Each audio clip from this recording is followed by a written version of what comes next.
বাচ্চারা দৌড়দৌড়ি করতেছে, ভলান্টিয়ার ভাইদের দৃষ্টি আকর্ষণ করছি বাচ্চাদেরকে এই ময়দানে প্রবেশ করে দেওয়ার জন্য। আর বিশেষ করে তারা মাঠে ঘোরাফেরা করতেছেন, আমি আগে বলছি এটা কোনো বদল মাহফিল নয়, এগুলো আল্লাহর ওলিদের দরবারে মাহফিল। সেই হিসাবে সবাই এখানে আদব রক্ষা করা জরুরি। সবাই আপনার ময়দানে প্রবেশ করি, আপনার মাহফিলকে সাফল্য বর্ধিত করে দিই। আসসালামু আলাইকুম ওয়া রাহমাতুল্লাহি ওয়া বারাকাতুহু। বর্তমানে ফিতনা ফাসাদের জমানে আল্লাহ রাব্বুল আলামিন আমাদেরকে বিভিন্ন ধরনের গুনাহ থেকে হেফাজত করে একটি দামি পরিবেশে, গুনাহমুক্ত পরিবেশে জান্নাতের বাগানে আসার এবং বসার তৌফিক দান করেছেন, যার শুকরিয়া লক্ষবার, হাজারবার, কোটিবার আদায় করলেও শেষ হবে না। আমি প্রায় বলে থাকি, সব সময় বলি যে বর্তমানে এমন একটা জামানা, যে জামানায় গুনাহ থেকে বেঁচে থাকা অত্যন্ত কঠিন। বিশ্বনবী জামানা সম্পর্কে অসংখ্য অগণিত ভবিষ্যৎবাণী করে গিয়েছেন যে এমন একটা জামানা সামনে আসবে, আমি হয়তো থাকবো না, আমার কিছু সংখ্যক উম্মত দুনিয়াতে জিন্দা থাকবে, জীবিত থাকবে, তারা সেই জামানায় উপনীত হবে, দেখবে যে ঈমান নিয়ে বেঁচে থাকা এত কঠিন হবে যে আগুনের জ্বলন্ত কয়লা হাতে নেওয়া যেই রকম কঠিন, তার চাইতেও বেশি কঠিন হবে ঈমান নিয়ে বেঁচে থাকা। কি বলেন?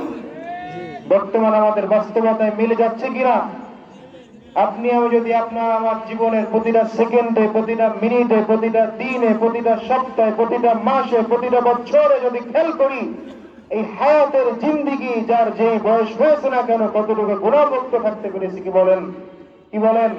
কতটুকু সময় বা মালিক আল্লাহর জন্য ব্যয় করতে পেরেছি, যে এই মালিক আল্লাহ চলার মতো শক্তি দিলেন, হাঁটার মতো শক্তি দিলেন দুনিয়ার জমিনে।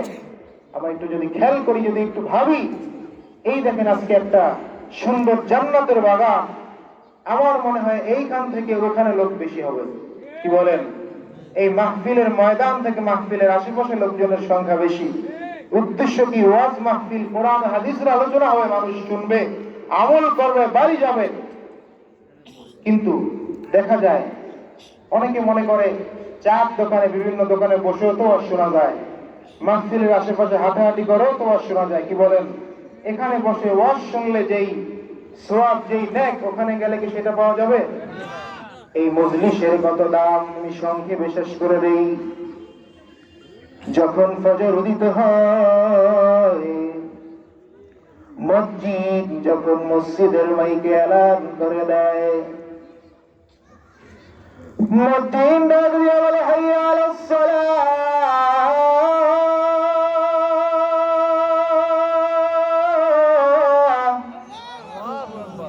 যখন ফজরের আযান মাইকে দেয়, হাইয়া আলাস সালাহ, হাইয়া আলাল ফালাহ, রব্বুল আলামিনের নির্দেশে 70,000 ফেরেশতা দুনিয়ার জমিনে এসে যায়। জোরে বলুন সুবহানাল্লাহ। তারা জমিনে এসে কি করে? বিভিন্ন দেশে দেশে ঘুরে দেখে কোথায় কি কোরআনের কোন মজলিস আছে কিনা, এমন কোন মজলিস আছে কিনা যেখানে শুধুমাত্র কোরআন এবং হাদিসের আলোচনা হয়। কেউ বা আলোচনা করে, কেউ বা আলোচনা শোনে। সারা দুনিয়া ঘুরে খুঁজতে থাকে, সকাল থেকে সন্ধ্যা পর্যন্ত ফেরেশতারা ঘোরে। মুয়াজ্জিন যখন মাগরিবের সময় ডাক দিয়ে বলে হাইয়া আলাল ফালাহ,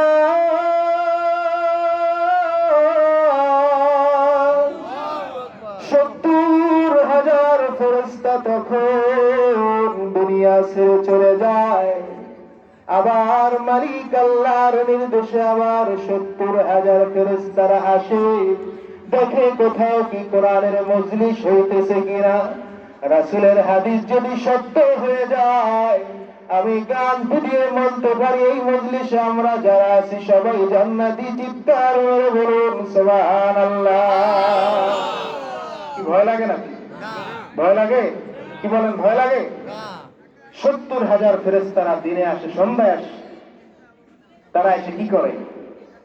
আমি যদি বলি, এই মুহূর্তে হয়তো আল্লাহ রাব্বুল আলামিনের কাছে তারা রিপোর্ট নিয়ে চলে গেছে, রে মালিক, ওই বাংলাদেশের ঢাকার রাজধানী থেকে শুরু করে বরিশাল জেলা অন্তর্গত মেহেন্দিগঞ্জ উপজেলায় ধর্মীয় বাড়ির দরজায় কোরআনের মাহফিল হয়, কিছু সংখ্যক লোক কোরআনের আলোচনা করে এবং শোনে মারি।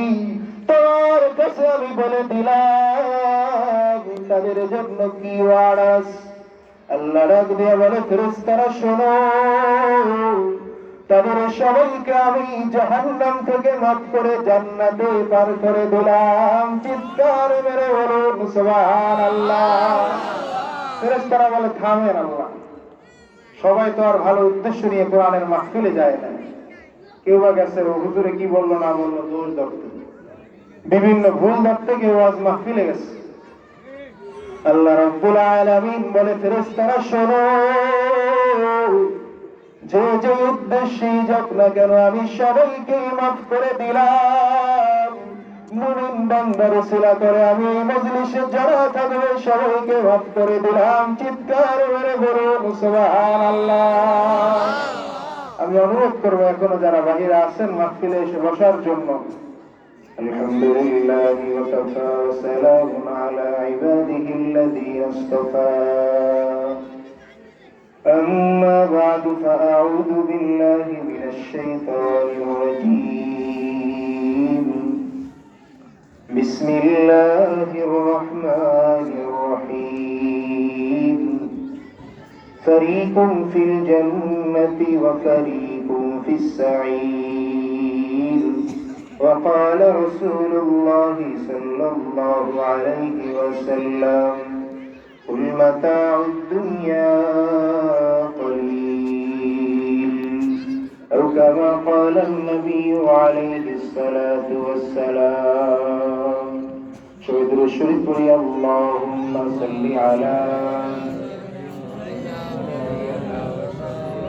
مولانا محمد وعلى آله سيدنا ঘরের বাড়িও সাজাইলা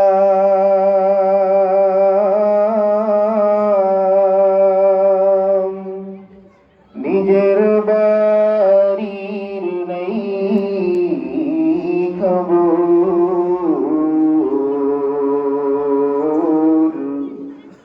আসল বাড়ি হবে রে তোর সাড়ে তিন হাত মাটির ঘর। আল্লাহুম্মা সাল্লি আলা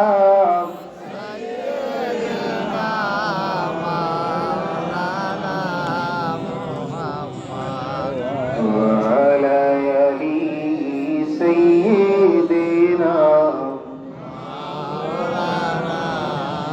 সাল্লাল্লাহু আলাইহি ওয়াসাল্লাম। মহান রব্বুল আলামিনের দরবারে লাখ কোটি শুকরিয়া। রব্বুল আলামিন আপনাকে আমাকে দয়া করে মায়া করে প্রতি বছরের মতো এই বছরও এই কোরআনের মজলিসে জান্নাতের বাগানে আসার বসার তৌফিক দিলেন। আসলে আমি নিজেকে ধন্য মনে করি, যেরকম একজন বড় আল্লাহর ওলি মানুষ আমাদের মাঝে এখনো আছেন, আপনাদের এই মেহেন্দিগঞ্জে আসেন। আমি সেই ছোট সময় থেকে হুজুরের কাছে আসি দোয়া নেওয়ার জন্য। একজন আল্লাহর ওলি মানুষ, আসলে নবী বলে গেছেন আমি থাকবো না।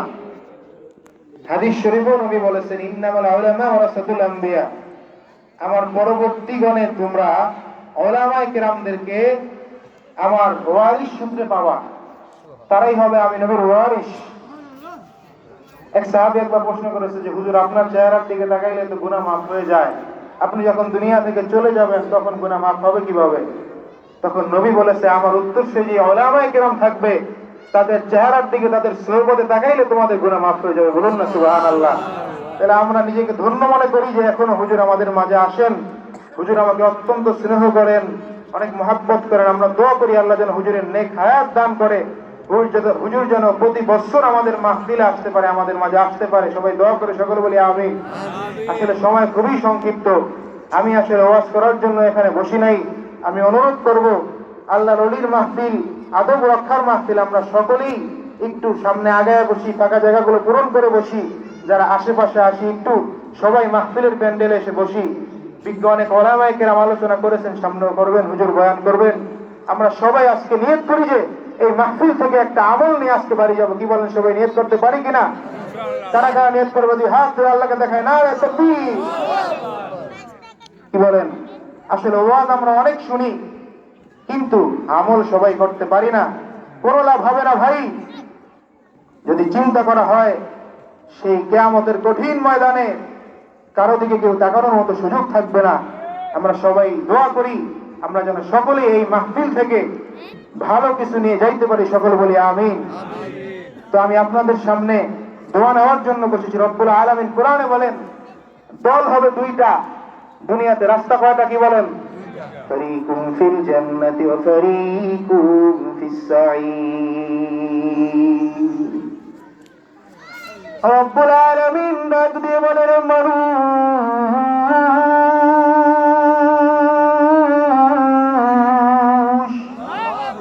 এই দুনিয়ার জমিনে হাজার হাজার দল তোমরা দেখতে পারো, কিন্তু আমি রব্বুল আলামিনের কাছে রাস্তা হইল দুইটা। একটা রাস্তা হইল জান্নাতের, আর একটা রাস্তা জাহান্নামের। ও বান্দা শোনো, দুনিয়ার মধ্যে আমি রব্বুল আলামিন তোমাকে দুইটা রাস্তাই দিয়ে দিয়েছি রে বান্দা। এমনকি তুমি কি কাজ করলে কোন রাস্তায় যাইবা সেই ঠিকানা, সেই নির্দেশনাও আমি দিয়ে দিয়েছি।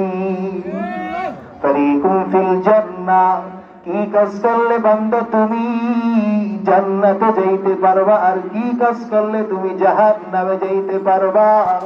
ও বান্দা শোনো, কিসের এত ক্ষমতা, কিসের এত বড়াই, একটু খেয়াল করো, একটু ভাবো। যেই দিন তুমি দুনিয়ার জমিনে এসেছিলে রে গোলাম, কি বলেন, খেয়াল করেন, দুনিয়াতে আমরা যেদিন এসেছিলাম, কি বলেন, আমার হাঁটার মতো শক্তি ছিল? দুইটা হাত ঠিকই ছিল, এই দুইটা পাও ঠিকই ছিল, কিন্তু হাত দিয়ে ধরার মতো শক্তি ছিল না, এই পাও দিয়ে হাঁটার মতো শক্তি ছিল না, এই জিহ্বা দিয়ে কথা বলার মতো শক্তি ছিল না। কি বলেন, ছিল? তাহলে কিসের এত ক্ষমতা? রব্বুল আলামিন জিন্দেগীর 5-6টা বছর তোমাকে এই হাত দিয়ে ধরার মতো শক্তি ছিল না, অন্যের সাহায্য নিয়ে তোমাকে চলতে হয়েছে। কি বলেন, কথা ঠিক কিনা? ছোট থেকে শুরু করে আমাকে 5টা বছর মা বাবা আপনজনের সাহায্য নিয়ে চলতে হয়েছে। এমনকি যেদিন আমি দুনিয়া থেকে বিদায় নিব, যেদিন এই দুনিয়ার মায়া ছেড়ে আমি চলে যাব,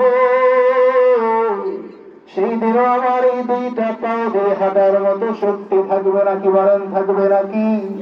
এই হাত দিয়ে লড়ার মতো, এই জবান দিয়ে কথা বলার মতো শক্তি থাকবে না।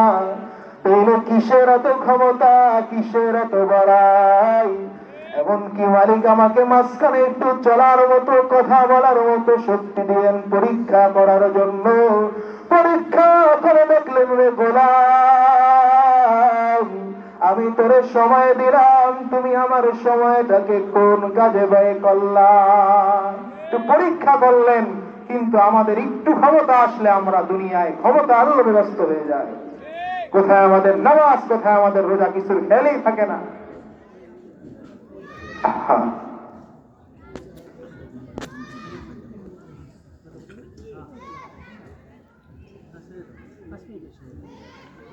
যেই কথাগুলো বললাম শুনলাম আমরা, আল্লাহ পাক আমাদের সবাইকে আমল করার তৌফিক দান করুক, সকলে বলি আমিন। ওয়াকিল দাওয়ানা আলহামদুলিল্লাহি রাব্বিল আলামিন। আসসালামু আলাইকুম ওয়া রাহমাতুল্লাহি ওয়া বারাকাতুহু। সম্মানিত উপস্থিতি, এ পর্যায়ে আপনাদের সামনে গুরুত্বপূর্ণ বয়ান পেশ করছেন আপনাদের মুফতি ইমাম মাওলানা মোহাম্মদ মাসুদুল্লাহ সাহেব, সম্মানিত শিক্ষক, দুরুচার খাজুরিয়া নিস্তারিয়া ফাজিল মাদ্রাসা, ইমাম ও খতিব